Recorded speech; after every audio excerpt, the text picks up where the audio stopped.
सुरभिंची किचनमध्ये तुमचं सर्वांचं स्वागत आहे. आता उन्हाळा चालू झाला आहे, त्यामुळे आपण वाळवणाचे पदार्थ काही करूया. त्यासाठी आपण आज पहिला बनवणार आहे साबुदाणा बटाटा चकली. त्यासाठी मी ते पावशेर शाबू घेतलेला आहे. तो आपण आता स्वच्छ पाण्याने 2-3 वेळा धुवून घेऊया.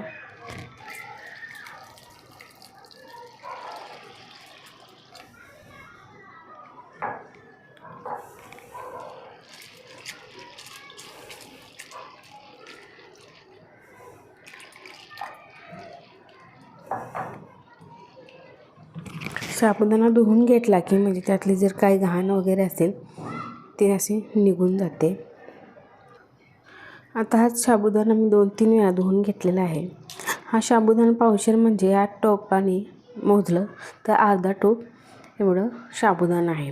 त्यासाठी आता शाबू भिजण्यासाठी मी ते पाणी ओतणार आहे.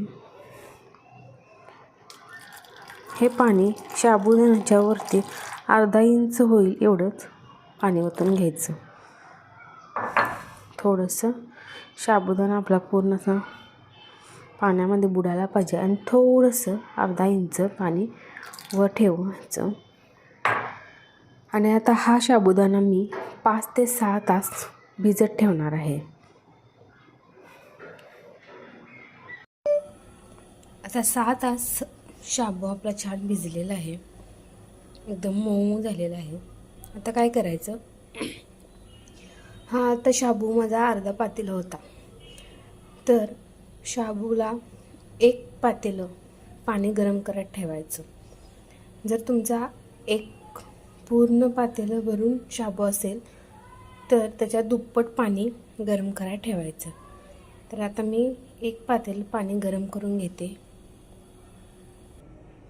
आता मी त्याच पातेल्यात 1 पातेलं भरून गरम पाणी करून घेतले. आता हे पाणी आपण शाबूमध्ये मिक्स करूया. आता हा शाबू मी एका दुसऱ्या भांड्यात काढून घेतलेला आहे. त्यामध्ये हे भरलेलं पातेलं त्यामध्ये ओतून द्यायचं.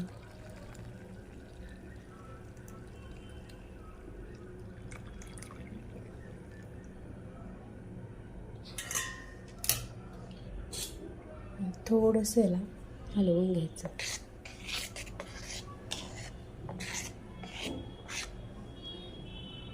जेवढा तुम्ही शाबू घ्याल त्याच्या दुप्पट पाणी गरम करून आता हे मी मिश्रण 1 रात्रभर भिजत घालणार आहे. त्यामुळे आपला शाबू छान असा गरम पाण्यामध्ये सकाळपर्यंत एकदम छान असा भिजला जाईल.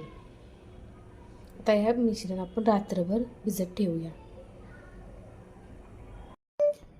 आता रात्री भिजत घातलेला साबुदाणा गरम पाण्यामध्ये तो आता छान असा फुललेला आहे आणि एकदम मऊसूत असा भिजलेला आहे. आता आपण पावशेर साबुदाणा घेतला होता, त्यासाठी आता त्याच्यात डबल म्हणजे अर्धा किलो बटाटे आपण उकडून घेणार आहोत. आता इथे मी अर्धा किलो बटाटे उकडून थंड करून घेतलेत. ते आता एका किसणीच्या साहाय्याने आपण किसून घ्यायचे. मी आता इथे किसणी घेतलेली आहे, त्यावरती असं बटाटा किसून घ्यायचा. त्यामुळे मोठे कण असे जाता कामा नये, कारण की ते मग साच्यात अडकतात आणि आपली चकली तुटू शकते. त्यासाठी बटाटा एकदम असा बारीक झाला पाहिजे.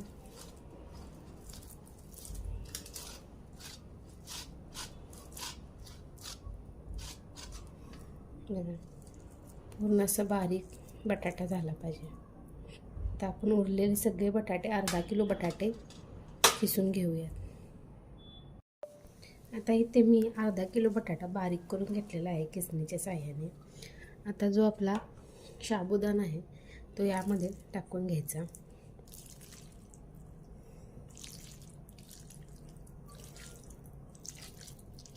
काही साबुदाण्याला जास्त पाणी लागत नाही, काही साबुदाण्याला जास्त पाणी लागतं.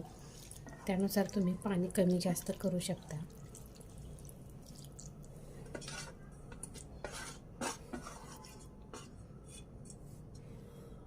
तर यामध्ये चवीनुसार मीठ टाकून घ्यायचं.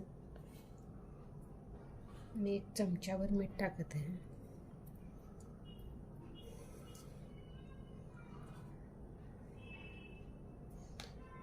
आणि यामध्ये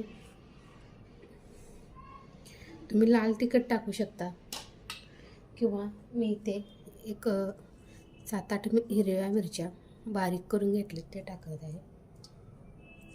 चिली फ्लेक्स पण टाकू शकता किंवा तुम्हाला उपवासामध्ये जिरे आवडत असतील तर जिरे पण टाकू शकता. इथे फक्त हिरवी मिरची बारीक करून घेतलेली आहे.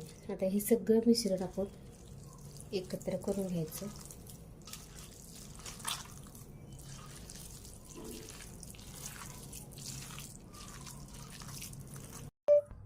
आता आपलं पीठ हे सगळं एकत्र करून मळून झालेलं आहे. सगळं एकत्र झालेलं आहे छान असं. आता काय करायचं, जो आपला साचा असतो त्यामध्ये चकलीची चकती घालायची आणि त्यामध्ये थोडं रिफिल करून घ्यायचं.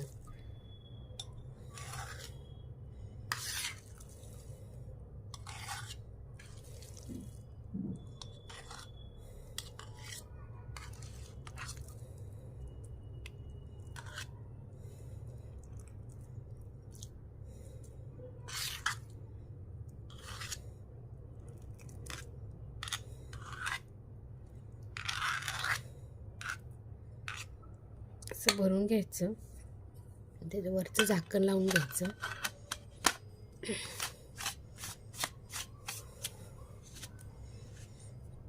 आता आपण ह्याच्या चकल्या पाडूया.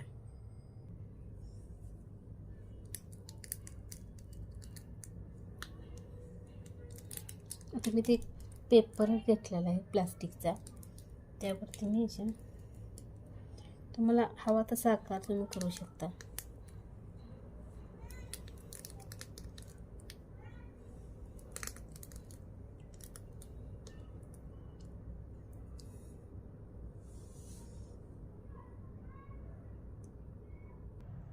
आता सगळ्या चकल्या आपण पाडून झालेल्या आहेत. आता ह्या आपण उन्हामध्ये 2 ते 3 दिवस कडकडीत उन्हामध्ये सुकवून घेणार आहोत. आता 2 दिवस मी या चकल्या कडकडीत उन्हात वाळवून घेतलेल्या आहेत. छान असा सुकलेले आहेत. आता आपण त्या फ्राय करून बघूया.